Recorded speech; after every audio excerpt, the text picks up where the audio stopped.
মেয়েরা অপছন্দের জামা পরে বাইরে যেতে চায় না, অথচ পরিস্থিতির চাপে অপছন্দের একটা মানুষের সাথে সারা জীবন কাটিয়ে দেয়। তো আসসালামু আলাইকুম ভিউয়ার্স, কেমন আছেন? আশা করি অনেক বেশি ভালো আছেন। আলহামদুলিল্লাহ, আমরাও ভালো আছি। প্রতিদিনের মতো আরেকটা ডেলি ব্লগ নিয়ে চলে আসলাম আপনাদের সাথে।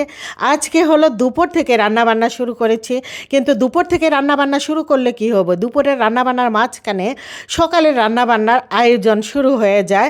রান্নাবান্নার আয়োজন না, সকালের যে নাস্তা খাওয়ার আয়োজনটা, এইটা আমার ছেলেরা এসে দুপুরবেলার রান্নার মাঝখানে সকালে নাস্তা খাবে বলে মানে একটা ঝামেলার সৃষ্টি করে।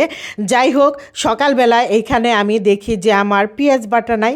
তারপর আমি কি করলাম, পেঁয়াজ রসুন শুকনামরিচ একসাথে নিয়ে ব্লেন্ড করে নিব। পেঁয়াজ শুকনামরিচ রসুন এইভাবে একসাথে ব্লেন্ড করে তারপরে লবণ আর সরিষার তেল দিয়ে মেখে রাখলে অনেক দিন, একদম 1 সপ্তাহ 15 দিন পর্যন্ত মাছের তরকারি রান্না করতে এটা দিয়ে খুবই ভালো লাগে আর খুব মজা হয় খেতে। এইভাবেই একটু ব্লেন্ড করে নিলাম। তারপরে হচ্ছে আমি দুপুরের রান্নাবান্নায় প্রথমে লতি চিংড়ি রান্না করে নিব। তো লতি চিংড়ি কার কার পছন্দ ভিউয়ার্স আমাকে কমেন্টে জানাবেন। লতি চিংড়ি এখানে এই তো বাটা মশলা দিয়ে বসিয়ে দিলাম। ব্লেন্ডারে মশলাটা এত সুন্দর হয়, একদম 3 পদ একসাথে দিয়ে দিলে একদম বাটায় বাটা মশলার মতোই হয়ে যায়।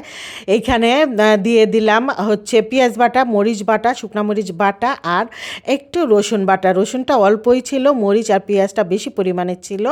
তো লবণ, হলুদ আর হচ্ছে তেল পরিমাণ মতো এই দিয়ে চিংড়ি মাছ কষিয়ে এখন লতিটাকেও ভালো করে কষিয়ে নেব। তারপর হচ্ছে গরম পানির ঝোল দিয়ে আমি ঢেকে লতা তরকারি রান্না করে নিব।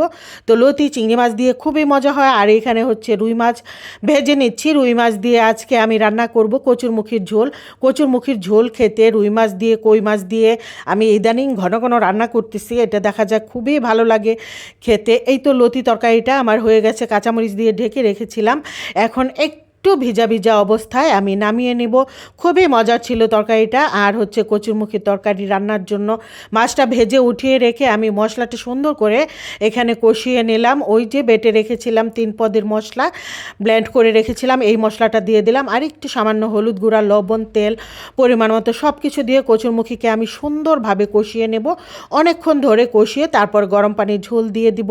আর এই যে বলছিলাম না যে বাচ্চারা আমার রান্নার মাঝখানে চলে আসে নাস্তা খাওয়ার জন্য, তো 3 দিন আগের তরকারি, এটা মাংসের তরকারি 3 দিন যাবতেই মানে গরম করে করে যখন যে খেতে চায় খাওয়া হচ্ছে। এখন রুটি দিয়ে গরম করে ছেলেকে দিয়ে দিলাম, ও নাস্তা করে নেবে।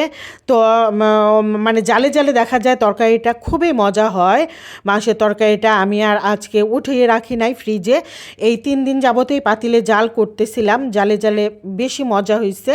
আর হচ্ছে এই যে কচুরমুখী তরকারি ঝোল দিয়ে দিছিলাম, এখন হয়েছে ঝোলটা যখন ভালো করে বলক চলে আসছে মাছগুলো দিয়ে দিলাম, এখন ঢেকে রাখবো। তারপর লাস্টে কাঁচামরিচ দিয়ে নামিয়ে নেব। আর এখানে একটু চিংড়ি রান্না করে নিচ্ছি। চিংড়ি প্যানে তেল দিয়ে তারপরে হচ্ছে হলুদ মরিচ মাখিয়ে চিংড়িটা দিয়ে দিলাম। এখন পেঁয়াজ দিয়ে দিলাম, বাটা মশলাটা দিয়ে দিব। তারপর ভালো করে কষাবো। ভালো করে কষানো হয়ে গেলে তারপর হচ্ছে পানির ঝোল দিয়ে ঢেকে রান্না করে নেব। আর যে কথাটা বলতেছিলাম, মেয়েরা অপছন্দের জামা পরে বাইরে যেতে চায় না, অথচ পরিস্থিতি চাপে অপছন্দের একটা মানুষের সাথে সারা জীবন কাটিয়ে দেয়। এটা কিন্তু অনেকের ক্ষেত্রে বাস্তব। অনেক ফ্যামিলিতে, অনেক সংসারে দেখেছি যে স্বামীর অনেক অপছন্দের হয় একজন মেয়ে লোকের কাছে। অনেক গল্পে শুনিয়ে, অনেক পরিস্থিতি এই বয়স পর্যন্ত এসে অনেকের সংসার জীবন দেখেছি এরকমটা হয়। কিন্তু তারপরেও মেয়েদের অনেক পরিস্থিতিতে কিচ্ছুই করার থাকে না, মানিয়ে নিয়েই সংসারটা করে নেয়। আমার চোখে দেখা এত ধৈর্যশীল হয় অনেক অনেক মেয়েরা। যাই হোক, এই তো চিংড়ি মাছটা এইখানে হচ্ছে নামিয়ে নিলাম। আর এই যে কচুরলতির তরকারিটা এরকম ছিল, খেতেও বেশ মজার ছিল। আজকের ভিডিও এই পর্যন্তই ছিল। সবাই ভালো থাকবেন। আল্লাহ হাফেজ।